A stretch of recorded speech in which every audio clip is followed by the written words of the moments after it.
내가 아는 것만 알려줄게. 내알 유튜브 손금 강의 제4강 운명선의 길이와 운명선의 끊어진 패턴에 대해서 공부해 볼게요. 주교재, 부교재 페이지 참고해 주세요.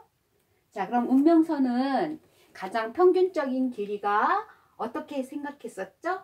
네, 손목 근처부터 시작해서 토성의 언덕으로 쭉 올라가는 요 정도의 길이가 굵고 깊게 패여 있으면 운세가 강하다라고 배웠습니다. 그런데 평생 행운의 상이라고 해서 여기 지금 태양의 언덕이 표시되어 있죠.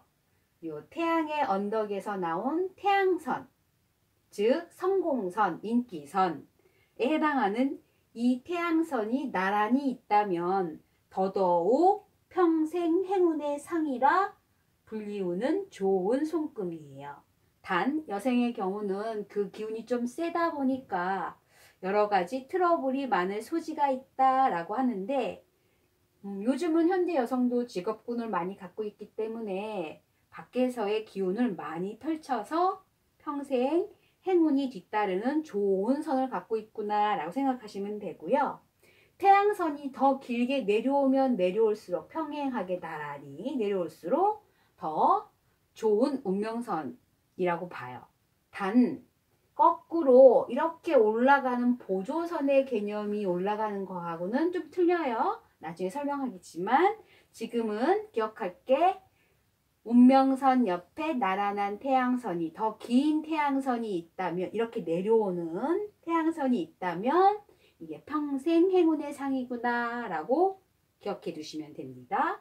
그러면은 운명선의 길이가 짧다라는 개념을 한번 설명해 볼게요. 주교재는 그림 56이고요. 여기에 생명선, 두뇌선이 같이 있고 감정선이 이렇게 있다고 할게요. 그러면 예를 들어서 여기서부터 시작해서 운명선이 이렇게 올라간다고 생각해 볼게요. 이때가 나이가 얼마? 유년법으로 30세, 이때가 50세니까 여기가 흐리다는 것은 아무래도 청년기에는 고생을 한다는 소리겠죠. 그래서 30세 이후부터 조금 운이 펴서 말년까지 괜찮겠구나 하는, 즉 청년기까지는 고생하는 손금이라고 보시면 돼요. 또 길이에 따라서 여기까지만 운명선이 굉장히 짧은 거예요. 그러면은 요 구간 안에서 30세와 50세만 평탄하고 청년기나 말년기는 그럼 조금 더 힘들겠구나 라고 이해하셔서 유년법의 나이로 그 운명을 또 가늠해 볼 수가 있습니다. 또 근데 다른 그림을 참고해 보면 비슷한데 생명선과 두뇌선과 감정선이 이렇게 있을 때 운명선이 여기서부터 시작해서 위로만 쭉 올라가요. 그러면 이거는 어떻게 볼까요? 초년 고생형이라고 생각해서 볼 수 있을 거고요.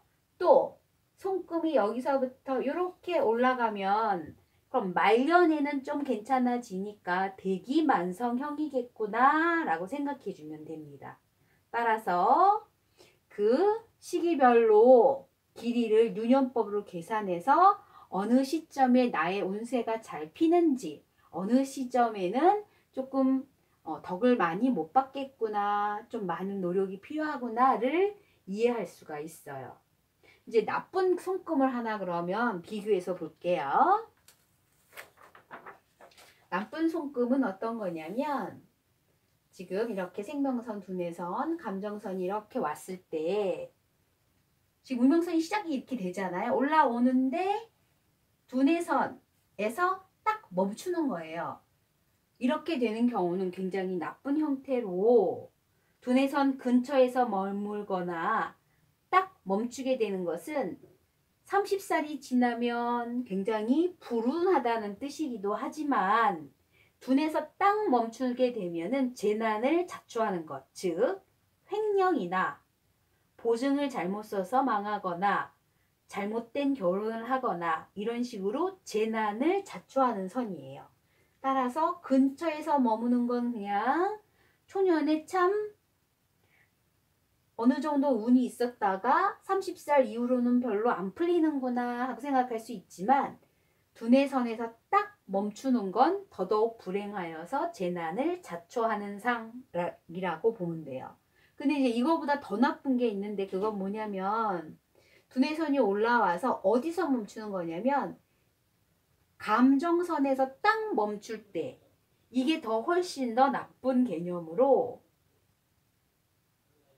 운세가 나이에 상관없이 말년쯤이잖아요. 40, 50 넘어가서 딱 50세의 개념이기 때문에.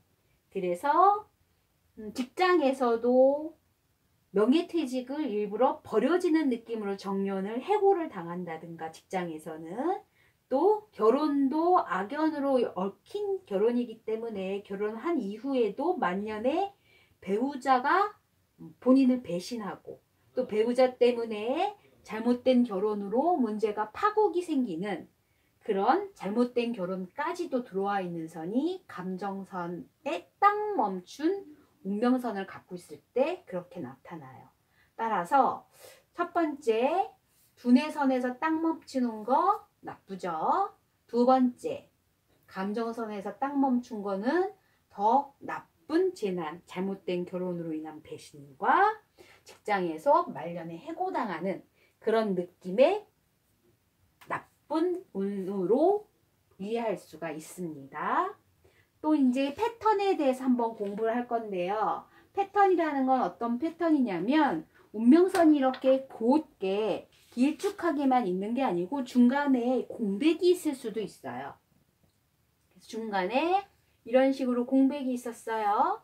그럼 이제 생명선을 그어봐야 알겠죠? 생명선, 두뇌선, 감정선이 이렇게 있었을 때 이 정도의 공백이 있다면 공백의 기간에는 불행이나 뭐 끊겨진 그 시기 어떤 변화가 오는 것을 의미해요.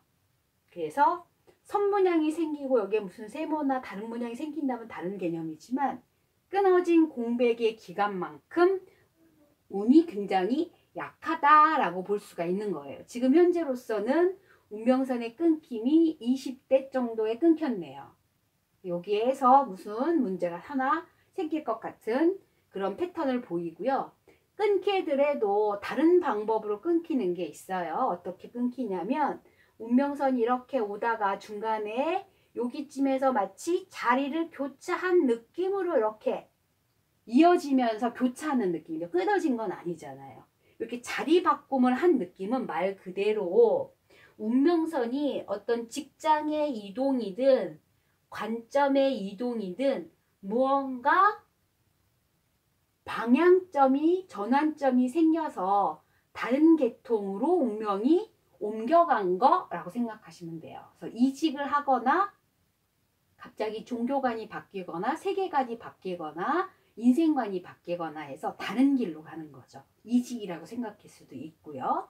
대충 시기적으로 볼 때는 40대쯤에 이동수가 굉장히 있어 보여요. 그리고 또 하나의 끊긴 패턴이 여러 가지 이렇게 지그재그로 이런 식으로 여기 이제 이런 운명선을 만약에 갖고 있다면 위치가 이쪽이 아니에요. 가운데 있든 어디에 있든 운명선의 패턴 자체가 이렇게 이렇게 왔다리 갔다리 하면서 이런 식으로 이어지는 운명선은 파란만장한 김삿갓처럼 방랑벽이 있어서 인생의 변화와 굴곡이 많은 그런 파란만장한 운명선의 패턴이라고 볼 수가 있어요. 제 손금을 한번 비교해 보자면 저는 요점에서 이렇게 끊어진 운명선이 이렇게 오다가요. 여기서 이 부분에서 이렇게 세 군데로 패턴이 이런 식으로 자리 이동수가 굉장히 많아 있는 게 있어요. 이때쯤에 분명히 어떤 영향을 받아서 직업적인 측면이든 인생관이든 세계관이든 무언가가 바뀜이 운명의 전환점이 반드시 생기는 이런 운명선을 갖고 있는 거거든요. 그래서 끊어진 패턴으로 봤을 때 운명을 예감하고 운명을 좀 알 수가 있기 때문에 우리가 길이와 이 패턴, 끊어진 패턴을 꼭 기억을 잘 하셔야 됩니다. 이렇게 제 4강을 마치고요. 지금부터 암기 시작해 주세요.